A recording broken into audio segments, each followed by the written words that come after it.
ಈಗ ಸೋರೆಕಾಯಿ ಹಲ್ವ ಮಾಡಲಿಕ್ಕೆ ಸೋರೆಕಾಯಿದು ಸಿಪ್ಪೆ ತೆಗೆದು ತುರಿದು ಬೇಯಿಸಿಟ್ಕೊಂಡಿದ್ದೇನೆ. ಇದು ಸಕ್ಕರೆ,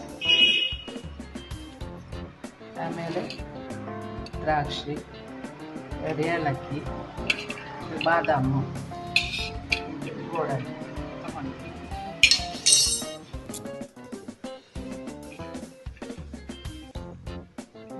ಈಗ ಬಾಣಲೆಯಲ್ಲಿ ಎಣ್ಣೆ ಇಟ್ಟಿದ್ದೇನೆ, ತೆಂಗಿನೆಣ್ಣೆ.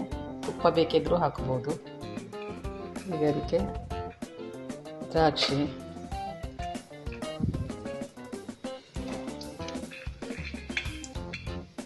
ಗೋಡಂಬಿ,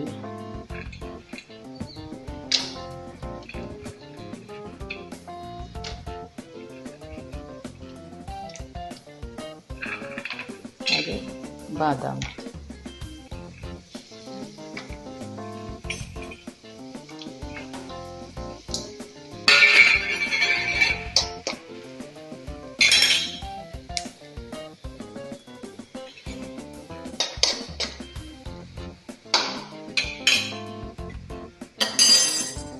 ಇದಕ್ಕೆ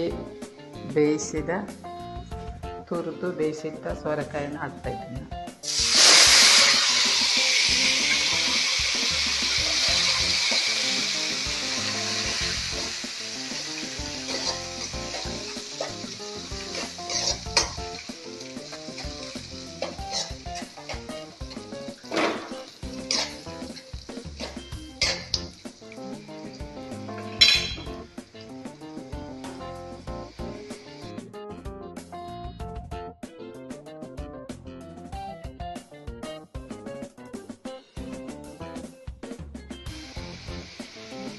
ಈಗ ಸಕ್ಕರೆ ಹಾಕ್ತಾ ಇದ್ದೇನೆ.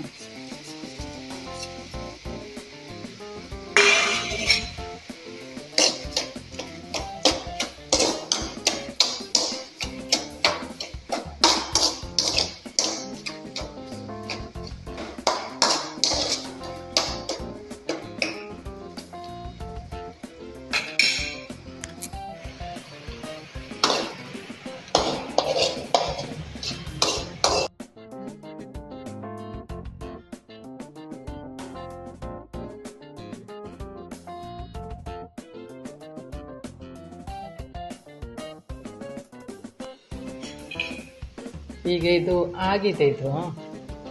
ಈಗ ಇದನ್ನು ನಾನು ಒಂದು ಬಟ್ಲು ಇಟ್ಕೊಂಡಿದ್ದೇನೆ. ಇದಕ್ಕೆ ತೆಂಗಿನೆಣ್ಣೆ ಸವರಿ ಇಟ್ಟಿದ್ದೇನೆ. ತೆಂಗಿನೆಣ್ಣೆ ಅಥವಾ ನೀವು ತುಪ್ಪವನ್ನಾದರೂ ಸವರಿ ಇಡ್ಬೋದು. ಈಗ ಇದನ್ನು ನಾನು ಈ ಬಟ್ಲಲ್ಲಿ ಹಾಕಿರ್ತೇನೆ. ಆಮೇಲೆ ತಣಿದ ಮೇಲೆ ಕಟ್ ಮಾಡಿ ತೆಗಿಲಿಕ್ಕೆ ಬರ್ತದೆ ಅದು.